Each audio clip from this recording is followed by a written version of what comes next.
At exactly 1 minute to midnight, a girl in blue ran for her life, and a single glass slipper changed everything. So how did a servant girl end up in a palace? And why did she have to disappear? 24 hours earlier, nobody in that house called her a princess. Before she was Cinderella, she was just Ella. And once she had a father who made the manor feel safe. Warm laughter in the halls, gentle hands fixing a ribbon, the kind of love that turns a house into home. But he didn't know what the future would take. So he gave her something small to keep. A tiny keepsake pressed into her palm. A quiet promise.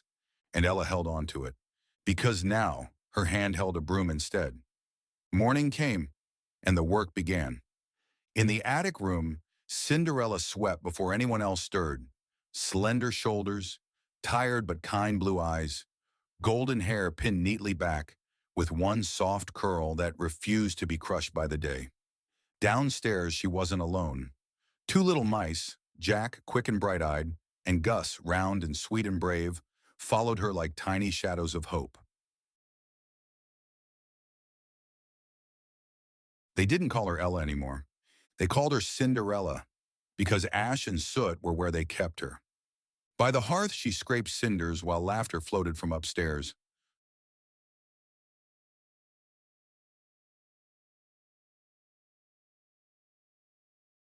And then came the footsteps. Lady Tremaine appeared, tall, elegant, cold-eyed, velvet voice, sharp smile.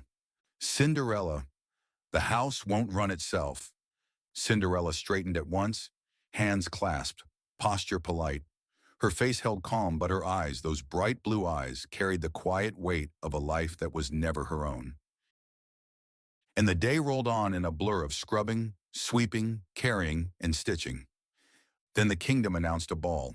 A grand ball at the palace, so the prince could choose a bride. And when Cinderella finally asked softly, "If I finish my work, may I go too?" Lady Tremaine smiled, measured and merciless. "If your chores are done," she said, "and you have something suitable to wear." So Cinderella worked like hope depended on it.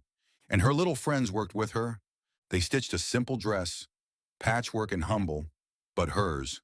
For one moment, it felt like it might actually happen. Then the door burst open. The stepsisters tore the dress apart. Lady Tremaine watched, satisfied, and then they left. A lantern-lit carriage rolled away into dusk, laughter fading down the road. And Cinderella stood in the doorway, half in shadow, holding the ruined remains of her dress, watching the light disappear down the road. Music and laughter rolled away without her. Alone in the garden, she finally let the tears fall. By the moonlit fountain, she sank onto the stone edge. Her shoulders trembled. Her bun loosened slightly, a few golden strands slipping free. Fireflies drifted around her like tiny lanterns. And then one glow became brighter than the rest. A soft shimmer gathered in the air, warm and gentle. A voice floated through the dark like a lullaby. "Why, you poor child? What's the matter?" The fairy godmother stepped forward, plump and grandmotherly. The fairy godmother took Cinderella's hands and warmed them in hers. "We'll have you to the ball." Cinderella blinked, unsure if she was dreaming. The fairy godmother lifted her wand. "Now remember," she said kindly but firmly, "this magic ends at the stroke of midnight." A pumpkin became a golden carriage, its wheels curling like vines and its surface gleaming as if it had been polished by moonlight. Jack and Gus spun in sparkling light and became tiny coachmen in neat little uniforms. Cinderella stood in the center of the garden, breath caught. Then the light wrapped around her. And then, she became the dream she never dared to speak out loud. Her work dress vanished into shimmer. Delicate glass slippers that caught the moonlight like captured stars. The fairy godmother smiled. "Now go," she said. "And remember, midnight." Cinderella stepped into the carriage. She rode toward the palace, like a star slipping into the night. And then the palace appeared, glowing, grand, alive. The gates opened. Cinderella stepped down carefully, her glass heels flashing. The world she'd only imagined stood in front of her. Inside the ballroom, music swelled. Candlelight glittered. Faces turned. When she entered, the room forgot how to breathe. Then from across the room, the prince saw her. May I have this dance? He asked. Cinderella hesitated only a heartbeat. Then she placed her gloved hand in his. They danced as if the world had finally turned kind.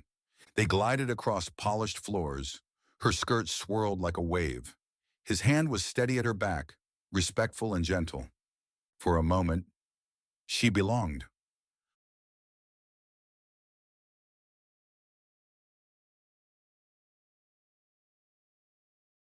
On the balcony beneath the moon, Cinderella laughed softly, surprised by her own joy.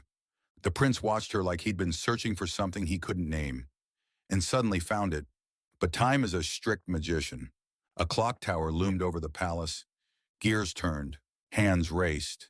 Midnight. She stepped back, breath quickening. The prince leaned forward, confused.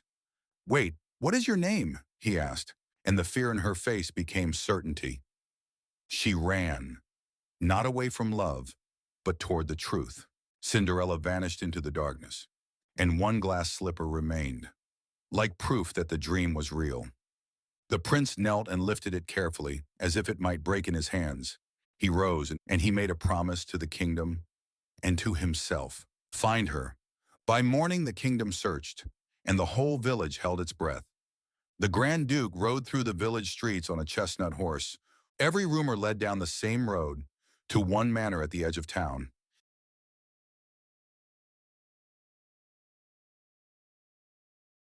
And inside that manor, Lady Tremaine already knew that slipper was dangerous.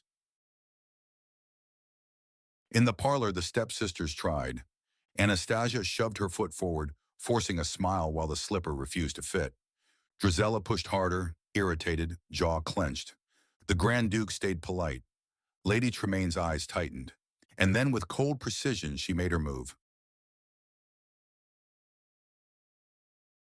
She locked Cinderella in the attic.